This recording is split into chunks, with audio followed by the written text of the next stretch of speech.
Hello guys, আজ আমি বানাবো আম পোড়া আমের জুস। এটা বানানোর জন্য প্রথমে একটা কাঁচা আমের গায়ে ভালো করে সরষের তেল মাখিয়ে নিতে হবে।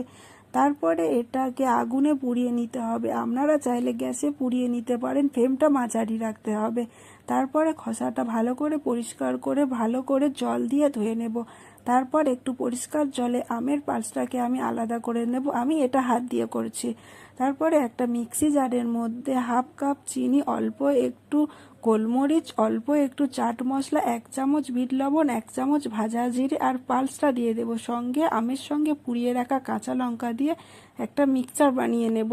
তারপরে আমি একটা গ্লাসে কিছুটা পরিমাণ বরফ নিয়ে নেব। তারপরে আমি এই মিক্সচারটা দিয়ে দেব। আপনারা ঘনত্ব অনুসারে বাড়িয়ে বা কমিয়ে নিতে পারেন। তারপরে একটু জল দিয়ে দেব, দিয়ে একটু নাড়িয়ে উপর থেকে ওই মিক্সচারটা দিয়ে দেব। তারপরে আমি পরিবেশনের জন্য রেডি করব। বাই।